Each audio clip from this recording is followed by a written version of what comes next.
और यहाँ पर उपस्थित सभी अभिभावकगण, हमारे बच्चे, इस विद्यालय के और इस विद्यालय में जो आने के इच्छुक हैं वो बच्चे, इस सबकी उपस्थिति है। मैं सभी का हार्दिक स्वागत और अभिनंदन करता हूँ इस समारोह में। बस बड़ा देख करके बेहतर लगा कि एक तरफ वो जनरेशन खड़ी है कक्षा 12 की, जो इस विद्यालय को इस वर्ष छोड़ करके जाएगी। मुश्किल से सफ़र 30-40 दिनों का है, और एक तरफ वो लोग बैठे हैं जो इस विद्यालय में आना चाहते हैं। ये अपने आप में एक बहुत ही अद्भुत बात है।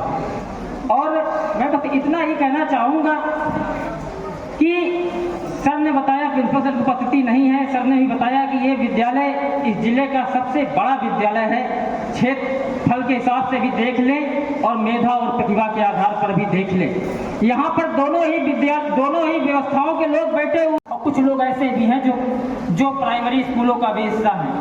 मैं आपको बताना चाहता हूँ कि मेरी स्वयं की शिक्षा कक्षा 4 तक की प्राइमरी विद्यालय में ही हुई, और शायद कक्षा 5 भी प्राइमरी विद्यालय में ही पढ़ना पड़ता, लेकिन बगल के गांव में एक मांटेसरी स्कूल खुल गया था। हमें याद है 70 रुपया फीस पड़ती थी, तब वहां पर जाना पड़ा था, वरना पूरी शिक्षा हमारी प्राइमरी विद्यालय से ही होती।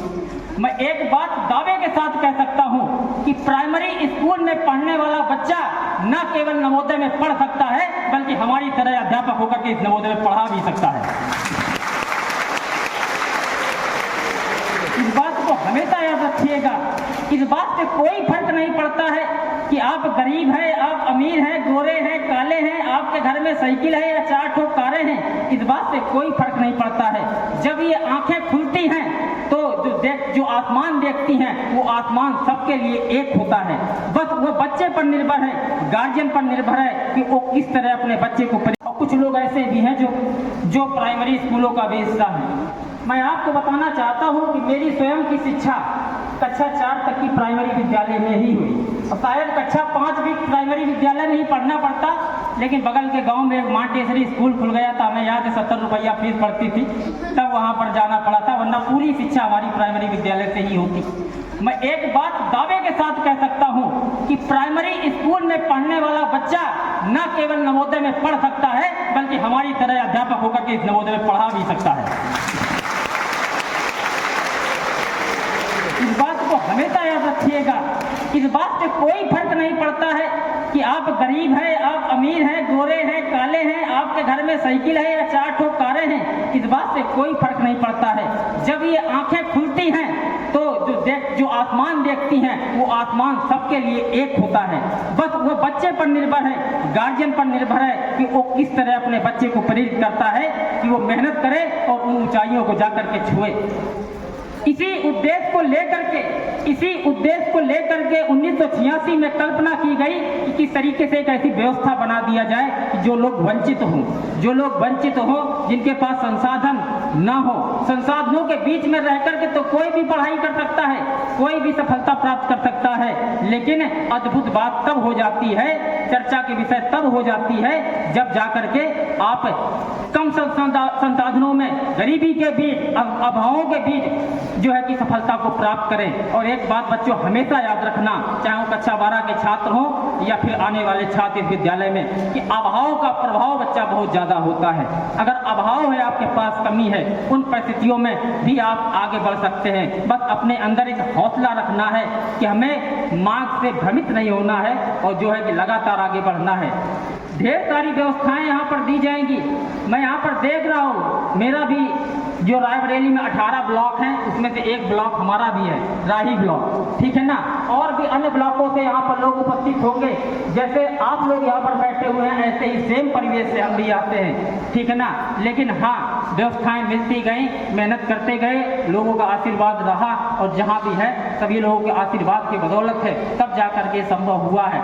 इस विद्यालय में एक बात सही है कि सर ने अभी एक बात कही थी कि हो सकता है कुछ बहुत कमियां हो सकती हैं, हर जगह कमियां होती हैं। एक पंडित ढेर सारी लंबी लिस्ट लिख करके देता है कि बेटी के पिता को कि ये सामान ले आना। कई बार फेरे के समय या शादी के समय होता है कि एक आध सामान कम निकल जाता है, ठीक है ना। थोड़ी बहुत कमियां हो सकती हैं, उसमें परेशान होने की आवश्यकता नहीं है। और ये भी बात तय है कि इस विद्यालय में जो भी अध्यापक होंगे, ठीक है ना, वो एक कठिन परीक्षा और साक्षात्कार का दौर, इंटरव्यू का दौर पास करके यहाँ तक पहुँचे हैं। कोई ऐसा नहीं है फोन कर दिया गया सुबह को, ये मास्टर साहब आ जाना, मैं वैकेंसी खाली है, पढ़ा देना करके। जी नहीं, एक कठिन परीक्षा पास की है तब जा करके वो यहाँ पर अध्यापक हुए हैं।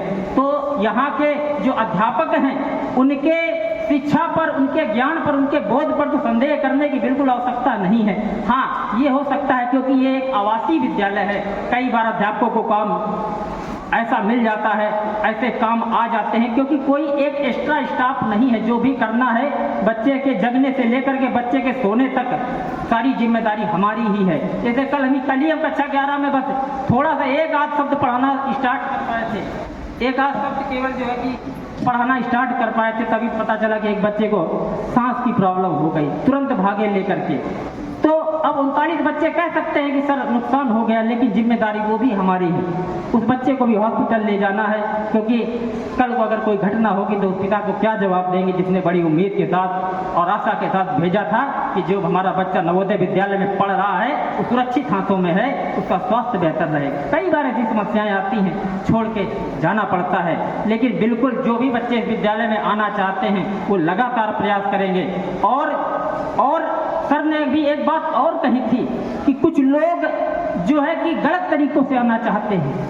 कक्षा 8 में बच्चा पढ़ रहा है, कक्षा 9 में बच्चा पढ़ रहा है, आधार में परिवर्तन कराया, ये कराया, वो कराया, ढेर सारे हथकंडे अपनाए और जो है कि इस विद्यालय का हिस्सा हो गए। ऐसा नहीं है, लेकिन हमारा भी ये जो AI है, जो तंत्र है आर्टिफिशियल इंटेलिजेंस का, बहुत तेज काम करता है। हो सकता है एक आध मछली बच जाए, लेकिन ज़्यादातर जो बड़ी मछलियाँ हैं, जो गलत मछलियाँ हैं, वो हमारे जाल में फंसी जाती हैं, चाहे 2 साल बाद नहीं 3 साल बाद भी, ठीक है ना। कभी भी पूरा ताकत और पावर प्राप्त है, कभी भी डॉक्यूमेंट चेक करके उसको इस विद्यालय से बाहर निकालने का काम भी किया जा सकता है, ठीक है ना। तो इस तरह अब आपकी ये जिम्मेदारी है कि ऐसे संदिग्ध लोगों पर नजर बना के रखें, क्योंकि एक तो सीटें केवल 80 हैं और कम से कम फार्म डालने वाले 6 से 7 हजार लोग हैं और ये भी उम्मीद है कि 4 से 5 हजार लोग परीक्षा में बैठेंगे। अगर ज्यादा संदिग्ध, ज्यादा गड़बड़ लोग इस परीक्षा में बैठ गए तो किसी न किसी एक पात्र व्यक्ति का, एक गरीब बच्चे का नुकसान कराएंगे। क्योंकि बहुत आसान होता है, अगर बच्चा कक्षा 8 में है, कक्षा 8 में नुकसान किसका होता है? नुकसान उसका होता है जिसकी 1 रुपया की कमाई नहीं है, लेकिन 200 रुपया 100 रुपया लगा करके, किराया लगा करके पेपर देने गया था। साथ में अगर मान लो महिला है, लड़की है, कई बार हो सकता है परिवार वाले भी ले जाते हैं, अगर दूर दराज सेंटर है पेपर दिलाने, 1000-1500 रुपया खर्च होता है एक आदमी का। और घर पहुंचने से पहले जो बच्ची ये उम्मीद करके आई थी कि शाम को आंसर की आएगी सरकार की तरफ से, आयोग की तरफ से, मैं उस आंसर की को मिलाऊंगी और देखूंगी कि क्या मैं इस परीक्षा में पास हो सकती हूँ या नहीं, लेकिन तब तक उसको सूचना मिलती है कि वो बच्ची है जो है कि उसको ये पता चलता है कि नहीं यार पेपर तो लीक हो गया है, ठीक है ना। अब पेपर लीक होने का मतलब होता है कि पेपर पता नहीं कब होगा। अब इस बात का दर्द वही समझ सकता है जिसने साल भर परिश्रम किया हो और घर वाले और वो स्वयं परीक्षा की उम्मीद में बैठा हो कि जो है कि इस परीक्षा को हम पास करेंगे और आगे बढ़ेंगे। तो यहाँ पर ढेर सारी व्यवस्थाएं हैं ओवरऑल डेवलपमेंट के लिए, सर्वांगीण विकास हो सके, स्मार्ट क्लास है, कंप्यूटर लैब है और किसी प्रकार की स्वास्थ्य की समस्या है तो स्टाफ नर्स की व्यवस्था है, समय पर भोजन मिलता है, समय पर स्वास्थ्य मिलता है, सारी चीजें उपलब्ध हैं। बस ये है कि अब उस पर निर्भर ये होता है कि आप उन सब संसाधनों का सदुपयोग कर रहे हैं या फिर दुरुपयोग कर रहे हैं, ठीक है ना। अगर चीज़ें दी गई हैं, आपको टैबलेट दिया गया है, आप चाहें तो ढेर सारी जो है कि चीज़ें गूगल पर उपलब्ध, सब कुछ गूगल पर उपलब्ध है, ठीक है ना। सब चीज़ें गूगल पर उपलब्ध है, किसी से कोई पूछने की आवश्यकता नहीं है।